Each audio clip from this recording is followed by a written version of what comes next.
So this is our Saturday brunch. Black Women Worldwide hosts this Minding Her Business brunch and build on Saturdays. And it is awesome because we are now recording on a podcast. So you guys are able to go back throughout the week and check out brunches that you might have enjoyed, or you might want it to glean a little bit more information. So welcome. Black Women Worldwide, as Kyra just stated, is starting to really show up in a lot of spaces.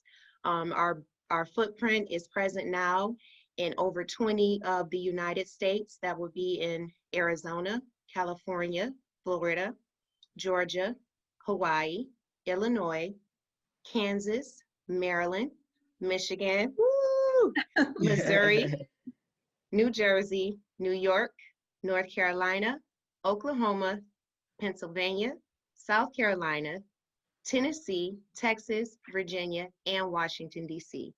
And outside of the United States, we are also present in Canada, Nigeria, where we have recently started 2 global partnerships. We are super excited about that work. The UAE, Brazil, South Africa, the UK, Barbados, and Ghana. So Black Women Worldwide is doing a lot. And this afternoon, ladies, I'm so super excited about this conversation. I am so happy to present to some of you, but to introduce to others, my friend, my coworker, my partner in crime on the educational battlefield, Miss Rita Carter. So Rita, I am going to go ahead and read your bio because I think it's extremely important. So let's go ahead and take a look at it. Okay. Miss Rita Marie Carter is a mom, entrepreneur, educator, clothing designer, basketball coach, and intergenerational change agent. She's best known for her apparel line, Soul Kicking It, and coaching collegiate and youth basketball. She is a perfect representation of when basketball meets business. In 2016, Rita launched her own bow tie line, and since then has expanded into a one-stop shop for the modern professional, providing custom bow ties, masks, suspenders, fancy socks, and other accessories. Rita was born on May 18, 1986 in the Motor City, Detroit, Michigan. Rita is the eldest of 12 children, and she takes great pride in being a mom to her beautiful daughter, Majesty. She graduated from Cody High School in 2004 and attended Adrian College, where she's played college basketball. In 2008, she received a bachelor's degree in business management, and after graduating, she became the assistant women's basketball coach. In 2012, she received a master's degree in organizational leadership from Ashford University. She later resigned from Adrian in 2018 to pursue her career in education. She is currently the athletic director and building sub at Barber Preparatory Academy in Highland Park. Woo, woo, woo, woo. Woo-woo. Her goal is to be a pillar in her community, to help bring Black Wall Street back, and to inspire change for future generations. Let's welcome Rita Carter. Woo! Sis, I am so excited to have you in this space. We've been talking about this since our organization kicked off. So we are so excited. Tell us a little bit about, let's just start with your business because we are looking at and talking about entrepreneurship this week. So talk to us a little bit about Soul Kicking It. How did you get started? Well, initially it was, I guess you can kind of say I got a shoe fetish. So the name really came because I was inspired to do a shoe store. Originally, I was partnering up with one of my buddies. It didn't work out the way that, I anticipated. So basically just off, being pissed off and having a little extra fuel to the fire, I just kind of branched off on my own and just started doing it by myself just to kind of prove a point, to him basically. Like basically I don't need you, I can do it by myself. So that's kind of where it's stimulated from. And then I just kind of took it from there. I started off with buying the bow ties and this stuff wholesale in bulk. And then I believe in cutting out the middleman. So I just started I got on YouTube. I got a sewing machine. My grandma actually gave me a sewing machine. And then I just started practicing and just started doing it on my own, doing it from scratch, and then I just really got deep into it. I always had a passion for fashion and men's clothes, just because I like the way they fit me. It fit me a little bit more comfortable. Um, and then I just haven't looked back. So each year I try to, add on a new product or add on a new skill. And my goal is within the next year to have a full service tailoring line. So I have a suit line, providing shoes, and as well as all of the accessories as well. Yeah, yes, yes. Um, so even in talking about, going and getting out your sewing machine and making your own stuff, on March 13th, we all were kind of shocked at the school. We had to pack up our things and get up out of there. COVID had really, kind of sent us into our own spaces. Talk to us a little bit about what that looked like for you in terms of your business. At first it was chaos because I got Majesty. And then, in the back of my mind, I'm like, okay, this is a perfect opportunity for you to invest a little bit more time in yourself and rebrand yourself and rebuild your brand. But it was the biggest thing is the being adjusting to being a mom and just really having to allocate most of my time for her. So it was really a challenge to balance having the duties for barber prep, my own self, and then being a mom, and even so much as through the pandemic I had to make myself relevant. um Nobody was buying bow ties, nobody really wanted suspenders, nobody really wanted that stuff at that time because we were all in a state of panic. And Kanisha kept asking me, and one of our other friends kept asking, like, why don't you make these masks? I'm like, look, I don't got time for that, I'm not interested, I don't want no parts of it. And Tanisha's mom came over one day and she brought some masks that, she bought from a lady. She bought like 6 or 7 masks and she told us what the lady charged for them, and she was complaining about it. And so that night I went downstairs, I made a mask, Kanisha posted it, and then it was like her inbox started blowing up, my inbox started blowing up, and then it was like at that point, it was like I didn't have a choice. And we laughed about it, and she told me, she was like, I always know how to motivate you. She's like, when you start to see that money come in, she's like, you don't say no, you just keep it going. So it was like, I had to, make myself essential during that time in order for me to stay afloat, to stay alive. Because I mean, just driving through different areas of business, you see that businesses that were up for 10, 15, 20 years, just within a matter of a couple months have gone under. So I had to figure out a way to make myself relevant, to keep my business alive. So the masks have been keeping me afloat, and from then I've been able to just put little things together where you get a set, you get the match, you get the matching bow tie, you got the matching suspenders, and now that things are starting to open up a little bit more, people are starting to welcome the idea of having all of those accessories that kind of go together. And Yeah, Miss Majesty just woke up, so be that's all surprised right. We popping in. understand. She actually is a part of the conversation.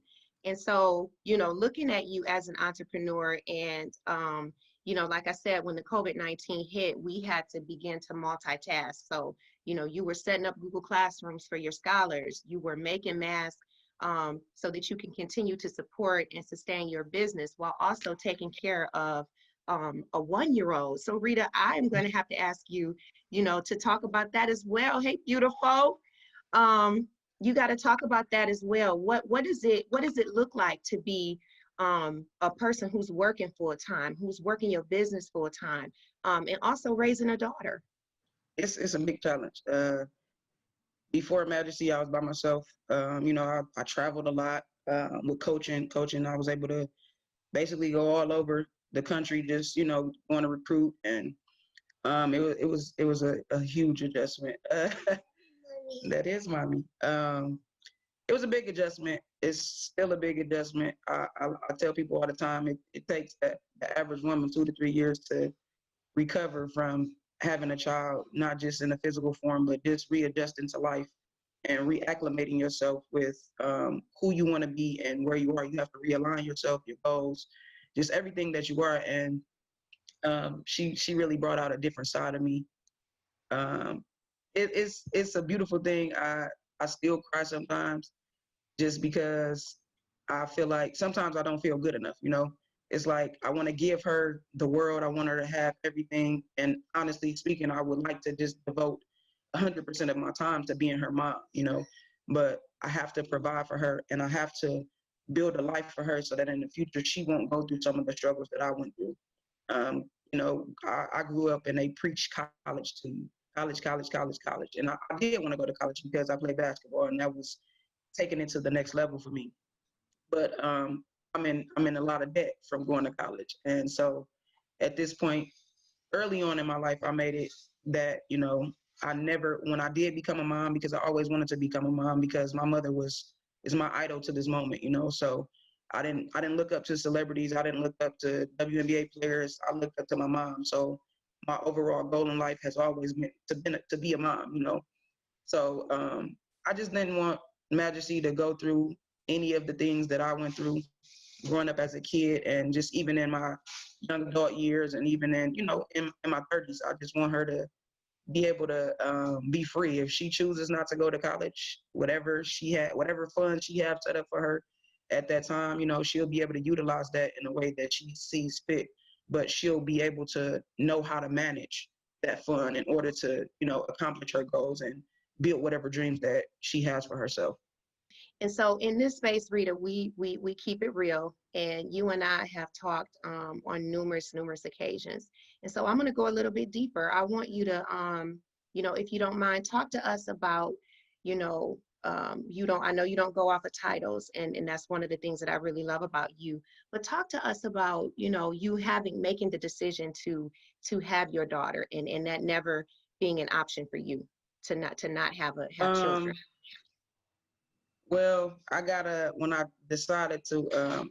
I first decided to get pregnant, it was um, it was shocking to a lot of people. Nobody ever expected me to have kids. For a while, I didn't expect myself to have kids. I was the oldest of a lot of kids, so I had a lot of responsibility at an early age. But as a kid, you grow up, you like, I hate it here. Like I ain't never having no kids, I and hate it here.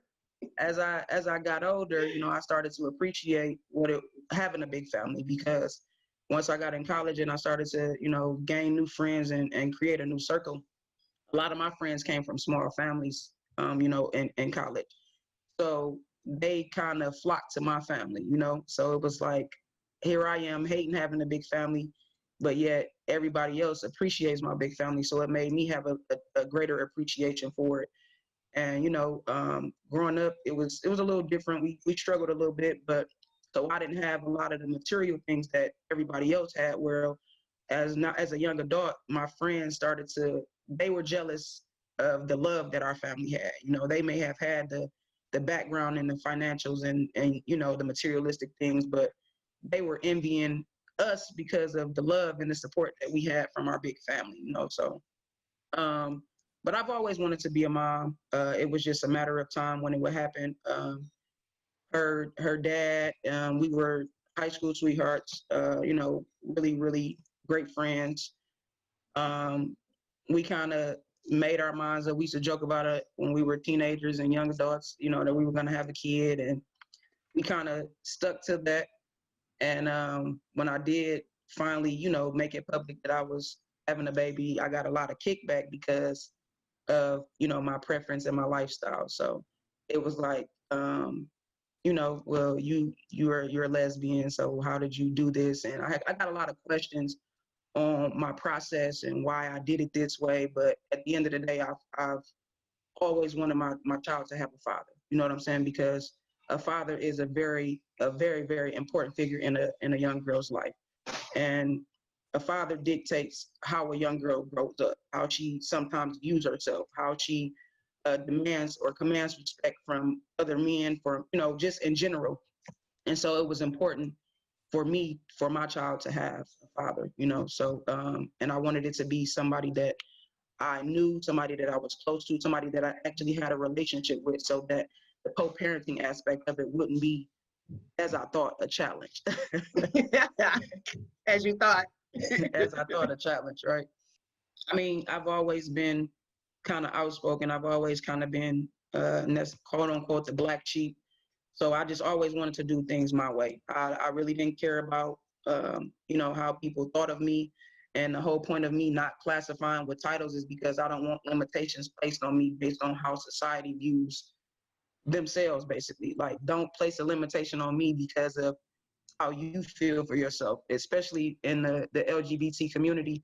A lot of people impose their values and impose their expectations on you, and it's like, I don't want to be limited because of how you see yourself. So if you see yourself as one way and you don't want to have children because of that, well, God gave me this body that naturally does this. So I want to do it, and that was always a goal of mine.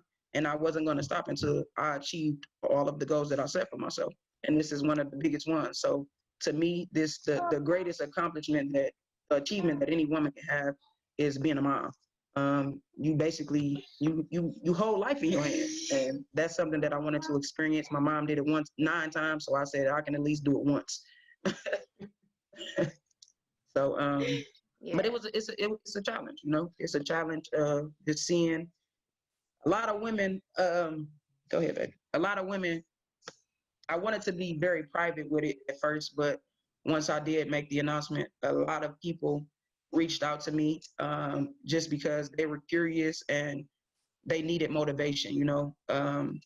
In the wake of social media, we've um, we've gotten into letting people dictate how we live our lives, and I just seen that as an opportunity to to be a little bit more public about my situation, and open the door for other women to have that support and to see, like, yo, you don't gotta give in to what society say that you have to be. So I hate the label stud. I don't like being labeled that.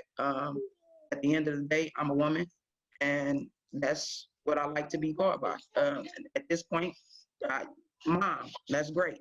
But I don't like the labels that place limitations on you. And because I feel like as women in general, we were brought up with limitations.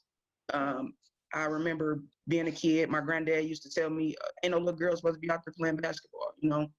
So traditional patriarch was very sexist, so it placed limitations on us just because we were women. Like, no, I didn't want to grow up and be in the kitchen and just have babies and raise kids and clean up all the time. Like, I wanted to do other things outside of what they thought we were supposed to do traditionally, so I wanted to break the norms. Yes, yes. I see she's getting fussy too. So let's talk a Yeah, little because bit she want to about be in the camera. your role in education. We had a conversation the other day, and we are beginning to address the white supremacy culture that has a huge impact on our scholars. And let's talk a bit about our advisory to kind of break down some of those barriers and bring the entrepreneurial perspective and health and wellness, and just some of the things that we feel as educators that need to happen for our scholars. So let's talk a little bit about your role at Barber Prep, because not only are you the athletic director, but you also, last year before COVID hit, you were director of our after school program. So talk a little bit about the business and how it kind of collides and how it couples with educating our scholars. It took a lot for me to even get involved with being an educator. I coached college basketball for almost 10 years. And the reason I resigned was because that I felt the disconnect. Like, most of my recruiting was done from the inner city. So whether it be Detroit, Chicago, I wanted to get kids like me that grew up in environments like me. I wanted to give them an opportunity to get outside of their environment, to see something different, to see somebody that grew up in in the same type of environment succeeding in a different way. A lot of times kids are limited to perception. They have one perception because they only see one thing. So by getting these kids out of the cities and getting them into these other places and letting them travel to play games and see different things and meet new people, it kind of it made me see that I was needed before the collegiate level. For me to be able to recruit these kids it means that they have something, right? But they were getting there and they weren't completely prepared. And I'm not saying that they were a lost cause, but it's a very big battle at that level with parents, right?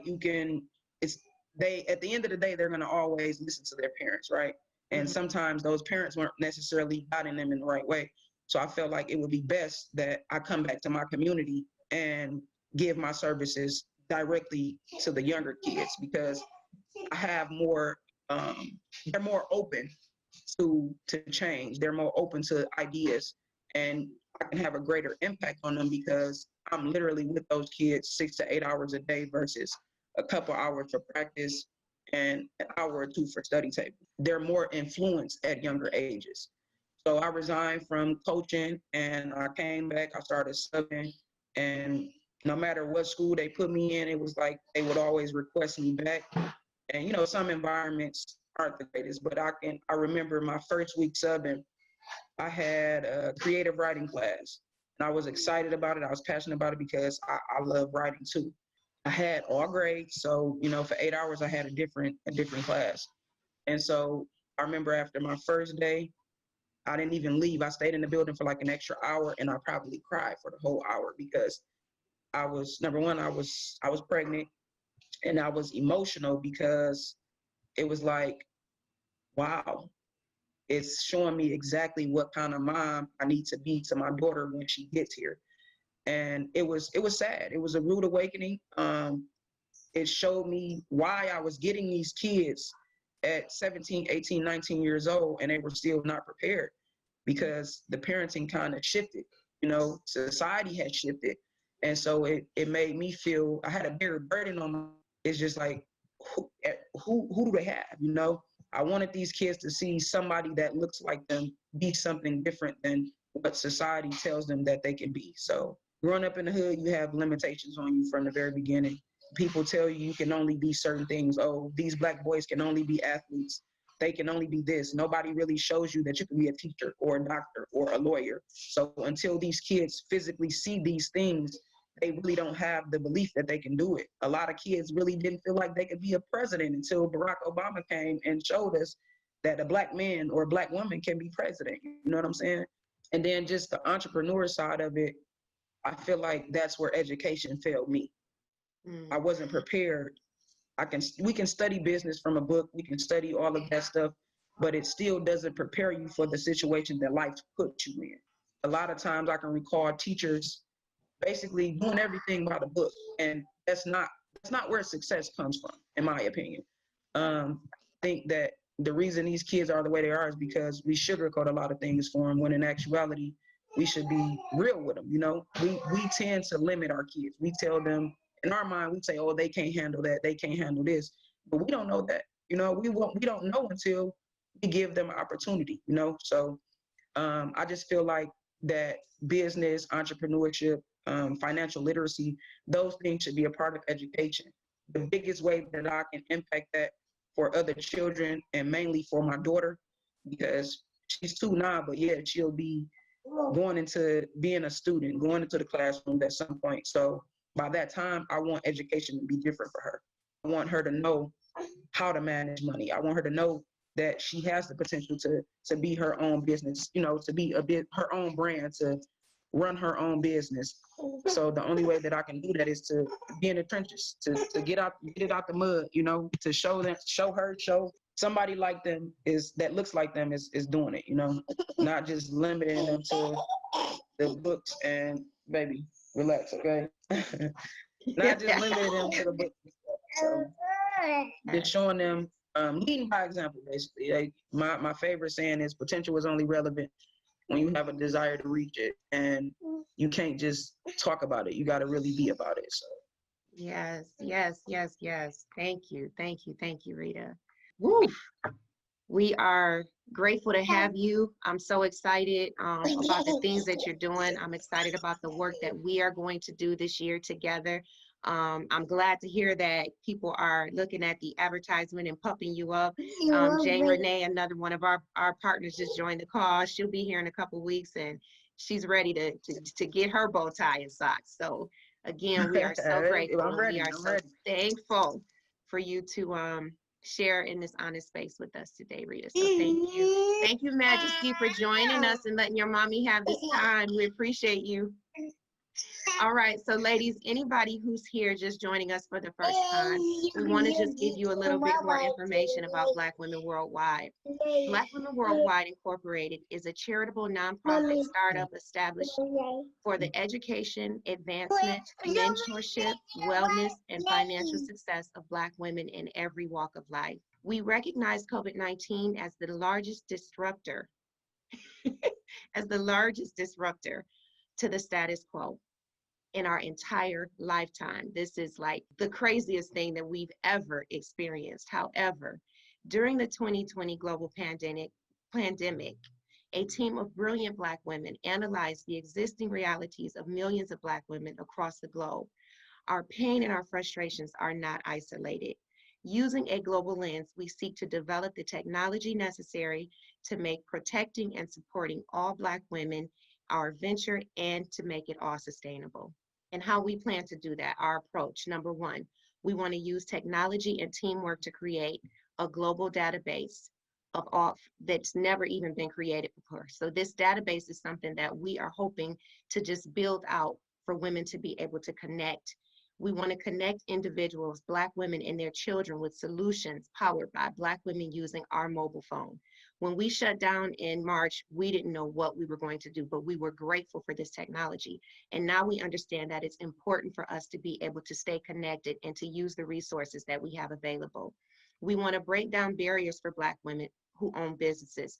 We want to promote their brands. We want to make sure that they have connections to their community. We want to make sure that these communities have capacity. And that's what we think that this platform is going to be useful for.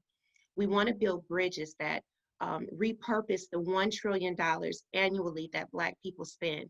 We want to make sure that we are promoting professionalism. We want to make sure that we are supporting one another. And those are some of the approaches that Black Women Worldwide are beginning to take. And lastly, we want to get involved.